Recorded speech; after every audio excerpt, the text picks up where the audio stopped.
Mr. Speaker, and it is sad, Mr. Speaker, to say this. It is unfortunate most of these interns, whenever they are given internship, Mr. Speaker, they are not doing their internship work. Most of their seniors misuse and abuse them, Mr. Speaker. When you work and see interns in most of these offices, they have been reduced to be T-girls and T-boys. Mr. Speaker, they are cleaning offices. They are being sent for personal errands, Mr. Speaker. They are being even subjected to sexual favors, among other favors, Mr. Speaker, including carrying lunches for their bosses, Mr. Speaker, doing laundry for their bosses, Mr. Speaker. I'm lucky, Mr. Speaker, because when I was doing my pupillage, my supervisor and my boss, Wanjiku Sarah, you know me, I'm not a tribalist. My supervisor as a pupil is Wanjiku Sarah Karuga, Mr. Speaker. And she did not subject me to what my colleagues were subjected when they were pupils, Mr. Speaker. When they were interns, I remember when I was doing my judicial attachment, when I was traveling from Kapsabet, Mosoria to Kapsabet, Mr. Speaker, most of my intern colleagues were being subjected, Mr. Speaker, to some funny business by their bosses in the offices, Mr. Speaker. We need to ensure dignity of interns. The young people are protected. They were not given, Mr. Speaker. And I'm happy to have interacted with a number of interns in your law firm, Mr. Speaker. And I was impressed that you are treating them with dignity. Let this issue of misusing and abusing interns, because they you know they are financially constrained, they want to look for relevance, Mr. Speaker. That is why these are young people. These are our future. Let us mentor them. Let us not abuse them, Mr. Speaker. Let us give them the opportunity to grow. Mr. Speaker, another aspect you have to note, most of the bosses and most of the permanent and pensionable employees, I'm not saying including the table office, some of them are selfish. They don't want to teach the interns. They don't want to show them the ways. There is a Shaolin movie, Mr. Speaker, the Shaolin table movie. They say, Master, show us your ways. They don't want to show it, Mr. Speaker. Therefore, Mr. Speaker, I'm appealing that let us also give dignity. So, Speaker, the third point, because I'll only have 4 points, is let us increase the stipend. Apart from manning permanent and pensionable, let us increase the stipend, Mr. Speaker. How do you pay 15,000 for an intern in Nairobi? 15,000 is lunch to some big boys in this town. 15,000, where will you get a house somewhere in Mulot of even 3,000 shillings, Mr. Speaker? In Kapsabet, if you have to pay 3,000, transport, in my time, I used to live at home in Mosoriat, but that day, to travel from Mosoria to Kapsabet was 35 shillings. Now it's 100 shillings, 100 plus. Even from Mosoria to Eldoret, things have changed.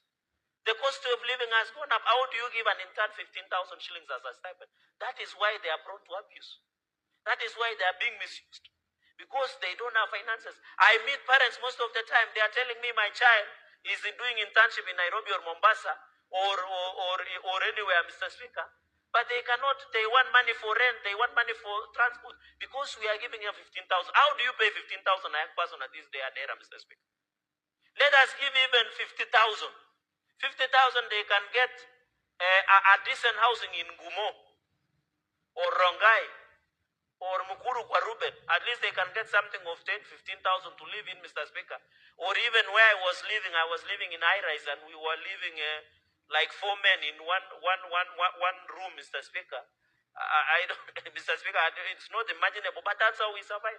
When we were in Kenya School of Law, serious lawyers like us used to live like squatters in some, because you have to share the room you live. You don't see even the sunlight. So your room, you don't know whether it's a daytime or night, Mr. Speaker.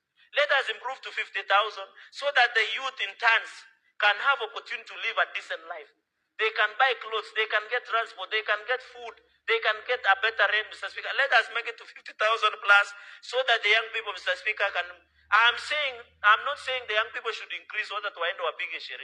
That is not the point. I want them to listen. I want them, as they learn, they get better land, a good environment, Mr. Speaker, so that it is not in the interest that they only want, Mr. Speaker, when I've talked to most of the interns, they want to learn. They want to be permanent and pensionable. They want to grow. They want to serve this nation. That should be our goal, Mr. Speaker. Mr. Speaker, it is not in the interest that they just want money to go for ref or to kupiga sherehe. It is the interest that they want to develop their skills, Mr. Speaker. I've seen my light is on.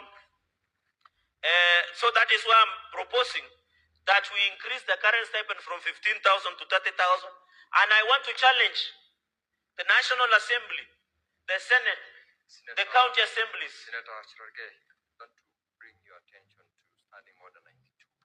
I've listened to your 2 comments you've made on the language that you used in your submissions. Stick to the rules. Okay, my apologies, Mr. Speaker.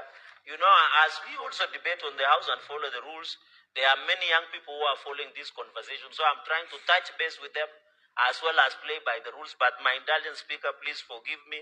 I know by the beatings of Jesus Christ we receive forgiveness. So in the same spirit of Jesus Christ, just forgive me and allow me to drive this point home, Mr. Speaker. So what I'm proposing, Mr. Speaker, let us increase from 15,000 to 30,000 to 50,000. For example, if you are intern within a city, let us make it 50,000. For other small towns like Jebalungu, Mulot, Bomet, Kapsabet, Kabiyet, Mr. Speaker, here Kabasi, Naivasha town, or Nakuru is a city. Nakuru is a city we can include somewhere, I don't know, somewhere in Kenol here. I don't know whether Kenol is a city in Muranga. So, Mr. Speaker, those we need to ensure that we increase. And I know the table office and a number of us who did interns. I don't know whether Senator Karen Nyamu went for internship, but some of us are familiar with the challenges that most of these young people face, Mr. Speaker. So, Mr. Speaker, this internship, we must be careful so that we protect and ensure. My final remarks to the young people. As we push for permanent and pensionable for public service commission interns, as we push, Mr. Speaker, for increase of stipend, we want also you to be disciplined, to follow code of work ethics. We don't want, when we have pushed for stipend, we have pushed for protection of dignity, you report to work at 9. If the code of ethics say you report at 8 a.m., be there by 7:30. Most of them don't have families. They don't have children. What excuse do they have not to report to work early? And leave even late. I want to advise them, if it reaches 5, ask your boss to give you a few assignments, finish them, you never know. You can be retained in that office. And I know you and me have been employers, and even Senator Karen Nyamu and maybe table office. You know, an employer also includes when you are rearing dairy cows or you have a shamba boy. It is also part of employment. You will always be impressed with somebody who reports to work early and ensures that they ensure they give it to Mr. Speaker.